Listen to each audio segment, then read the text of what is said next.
taking a lot more pollutants than you think. Could be driving like heart attacks or strokes at nighttime. This was Cabo Verde again. And like I said, you can't tell from satellite what people are breathing in. This one on the left, on your left, is what it looks like in a dusty condition. Okay, the same day the satellite passed over. That's a few days later when it's clear. So we can't tell you from satellite what you're actually taking in. And from this picture, I can tell you what that quantitative number is. And to be informed, you have to work with numbers. I went through this already. So you look at the world. This is real-time AQ. Look at Africa. Okay, this is really an ethical question about like, why would you have this kind of situation? And yet, all around the world, we have measurements. Okay, all people are the same. So this shouldn't actually exist. And we're going to do something about that. This is Dakar. This is the Air Quality Center. Every day, they put out alerts about the level of air quality. So in this case, you see red. It means it's hazardous. Now, I don't know how far that gets out to the public, like if every person knows it, but you should be on TV, and Dr. Touré will speak sooner this afternoon, has gone on TV to tell people about the dangers of pollution. Okay? You have to somehow communicate this. Now, this tells us about now. There are two problems with this picture. We only know the values in the city of Dakar. Another problem, each instrument, each measuring device costs about $100,000 US. So you only see 6. The last one is we don't know what's happening in the rest of the country. So if you lived in a rural zone, or even in a district a couple, 100 kilometers away, we wouldn't be able to tell you what the air quality is. At Penn State, we run forecasts. I run them every 3 or 4 days during the winter season. And I send these forecasts to my colleagues to tell them, hey, it looks like a big dust outbreak is coming. So this one was January the 19th, before the conference. And top one is Dakar, we have Fajardo, we have Praia, we have Kano, Nigeria.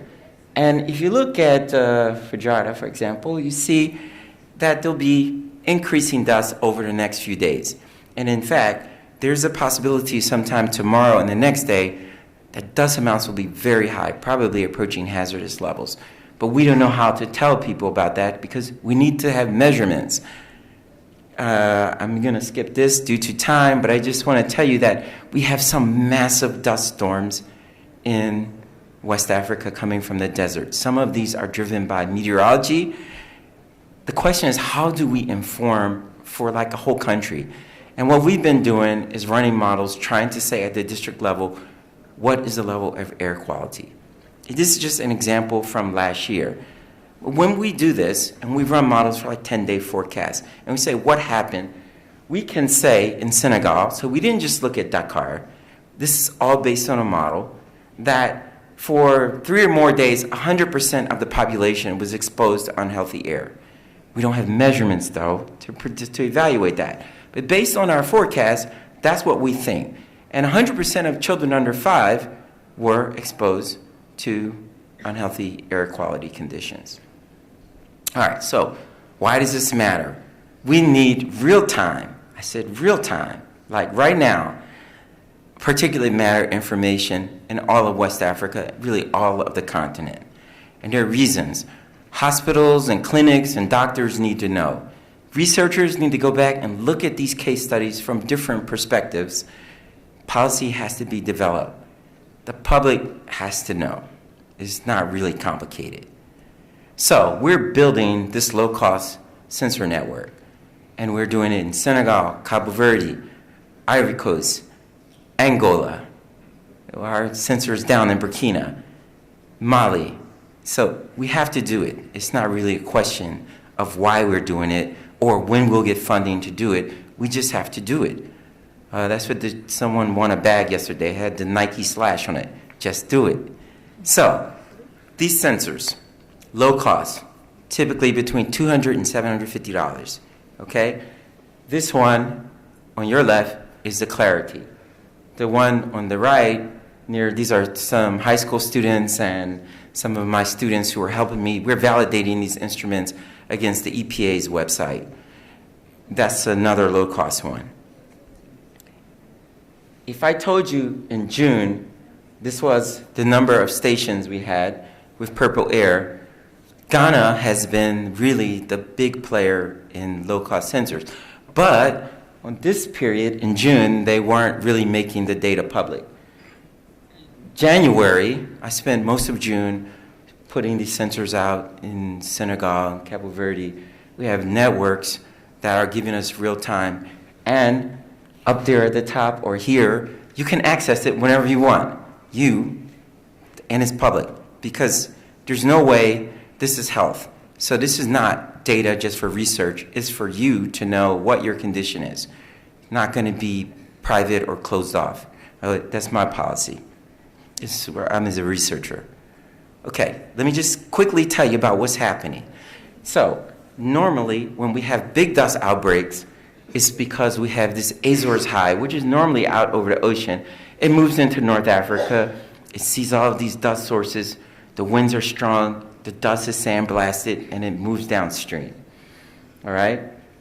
So Baudelaire is the largest source. We have those other sources in Algeria, Mali, and Mauritania. And they will bring this dust down. So that's what you see. But this year is completely different. This Azores high is expanded. So Baudelaire is extremely active. I mean, literally every night you see dust coming out. So if you live in Nigeria, if you live in Benin or Togo or Ghana or Burkina, your dust amounts are higher this year than they've been in a very long time. Now, if that's going to drive disease, I don't know. I'm going to ask Martin to tell me about the meningitis numbers every week. But this is not a good situation. So what can these networks tell us? They're just 3 cities, Dakar, Sal, and Abidjan, since November. And what they tell us is that as we went through this November, December, particulate matter is going up. Some of it's biomass burning and some of it's dust, okay? Now, I don't want to spend time on this. I'm going to tell you about the last 20 days, or the first 20 days in January. And we've used data from 6 different cities. And you can see here at the beginning of the year, dust is unhealthy, okay? And if you're asthmatic, it's unhealthy, okay? And I'm sure, again, if you're in Ghana or if you're in Benin, it's the same situation. If you go over to Praia, we've had a lot of dust, and that one has made it less air quality, less hours of good air quality. If we go down to smaller cities like Fajada or Sal or very far north in Senegal, we see that you have varying amounts. So of these 3 smaller places, Fajada has like the worst air quality, okay? It's not really bad, but we're just starting. It's going to get worse in February and March. But this is what these networks can tell us. And we can pass this data on to doctors, to researchers, and say, look, this is the deal. Tell us how it's linked to health, whatever the disease is. Anyway, I'm going to close this out so you can get your lunch. We need to find synergistic and regional solutions to pollution, all right? And it's more than one area, right? So environment, health, the energy we're producing from these cars, policy, we have to engage the community, and we have to deal with youth. And we need innovation on these kinds of projects. So, what I've been proposing, and I've been talking to colleagues, is we need to form these regional networks. I think one here in the west, Senegal, Gambia, Cabo Verde, one in the east, Nigeria, Burkina, Niger, Ivory Coast, Ghana, develop transdisciplinary teams. And they're not just people who have PhDs. They're students. We do some kind of community participatory research. We find partnership. We put our sensors in villages. We have a certain level of trust that if something goes wrong with the sensor, we can contact the person and they can get it back up and running. And we need these coordinated public campaigns. We need a national asthma week. We need a national pollution week. If you get down to the country level, okay? You need to be part of this, not somebody just telling you that. You have to push for that. All right, this is just some projects with Cabo Verde. They're doing it. They're looking at health. They're looking at dust connection. And you can't see that, but a lot of partners are involved there. Their focus is on the biology around Saharan dust. And here are like the people who are working on that from multiple, but they're trying to really figure out what is on the dust samples. And so they're collecting various sources of data, not just one, to try to put together a collective story. All right, this is my last slide. So, not time for sleep, ain't time for playing. We got work to do, each of you individually, all right? So we have to build out this network. This is not a slow process. It has to happen quickly. We got megacities and we got all these different pollution sources and zones. We have to know how much pollution is coming from them. We got to evaluate our tools. We don't have any way of doing it right now because we don't have measurements. Satellites, models, we just don't know. Got to communicate the hazard. So to the public and across disciplines, not tomorrow, today, okay? We need real-time measurements. There's no need to talk about it after the fact. If you're suffering today, you should know why you're suffering today. Got to strengthen the linkages between these different areas. So environment, cardiovascular, respiratory, what is the connection? Whether it's the amount you're taking in or the disease. Obviously, we need innovation. You got to protect people, including yourselves. We need low-cost, cheap masks. Wear it.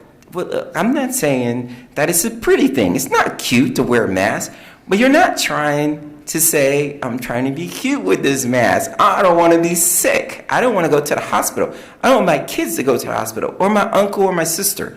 So we need that, but we need to put it in a cultural framework. Most people don't like wearing masks.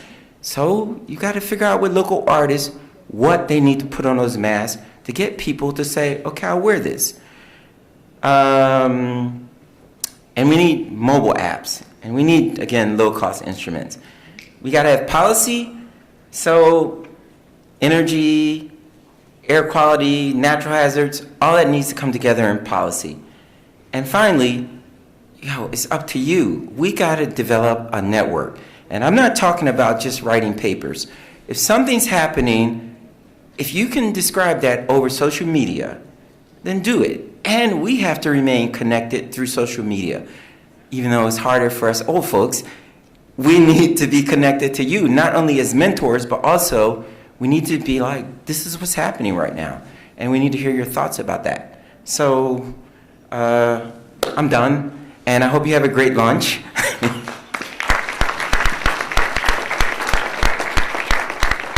Thank you very much. Really important data, but equally frightening as well. I'll stop taking deep breaths from now onwards. It seems as if this is an emergency, actually, and what we should be focusing on is making sure that we look like Japanese, wearing masks wherever we go to make sure we prevent such awful diseases. One question, please. Just one question.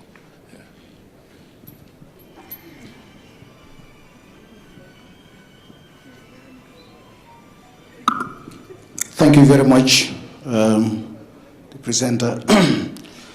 Mine is not a question as such. This information to students so that we have permanent, change of behavior. I don't want to take much of your time, but I want to say that even in addition to environmental education as a subject, we also introduce plastic work as a subject to promote the reuse and recycling of plastic. Okay, I think these are also important. And in fact, we have a policy on digitalizing school curriculum so that, using mobile phones, children can get access to this information. So I'm sharing this so that how can we forge partnership in line with what you are saying? We can look at the public, but we can also look at how do we engage schools, because that is what guarantees us to bring permanent change of behaviors. I'm here with my colleagues who are from the Higher Education Ministry, Research, Science and Technology, and they are struggling now to develop policy on research policy. And through that research policy, with these issues of dissemination, knowledge information, how do we share knowledge? They are all in the policy. So I think these are the type of things we can look at so that we have permanent change of behavior. And this can be done through schools.